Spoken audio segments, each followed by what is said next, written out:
One night, Henry and Gordon were alone with James. Although Sir Topham Hatt was beginning to think well of him, whenever a chance came, the other engines would talk of nothing but bootlaces.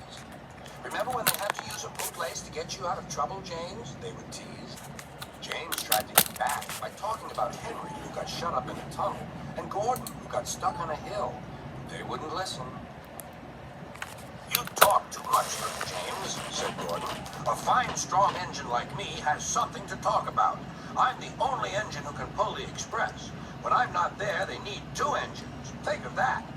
I've pulled expresses for years and have never once lost my way. I seem to know the right line by instinct." Every wise engine knows that the signalman sets the switches to make the engines run on the right tracks. But Gordon was so proud he had forgotten. "Wake up, James," said Gordon next morning. "It's time for the express. What are you doing? Odd jobs? Ah, well, we all have to begin somewhere, don't we? Run along and get my coaches. Don't be late." James went to get Gordon's coaches. They were all shining with new paint. He was careful not to bump them, and they followed him smoothly into the station singing happily. "We're going away! We're going away!" "I wish I were going with you," said James. "I should love to pull the express and go flying along the line." Gordon, with much noise and blowing of steam, got ready to back onto the train.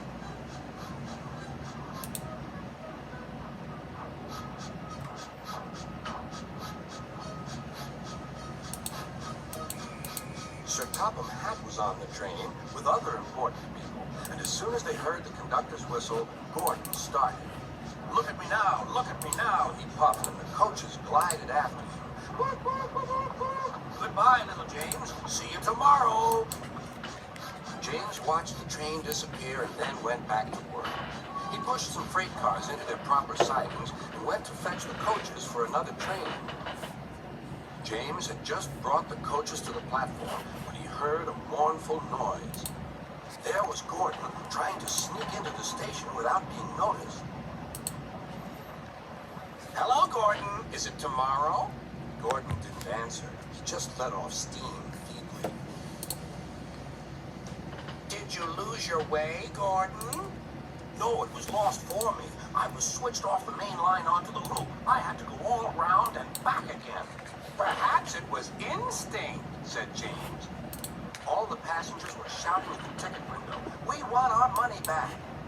Sir Topham Hatt climbed onto a cart and blew the conductor's whistle so loudly that they all stopped to look at him. Then he promised them a new train at once. "Gordon can't do it. Will you pull it for us, James?" "Yes, sir. I'll try." So James was coupled on and everyone got in. "Do your best, James," said Sir Topham Hatt. Come along," puffed James. "You're pulling us well, you're pulling us well," sang the coaches. "Hurry, hurry, hurry," puffed James.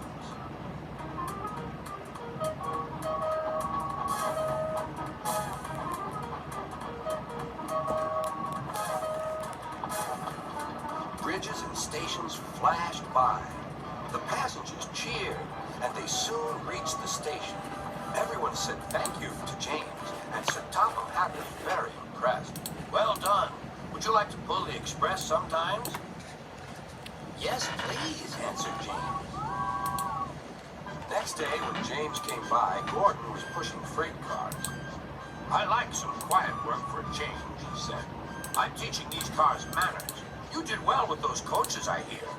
"Good. We'll show them." And he gave his cars a bump. James and Gordon are now good friends. James sometimes takes the express to give Gordon a rest. Gordon never talks about bootlaces, and they're both quite agreed on the subject of freight cars.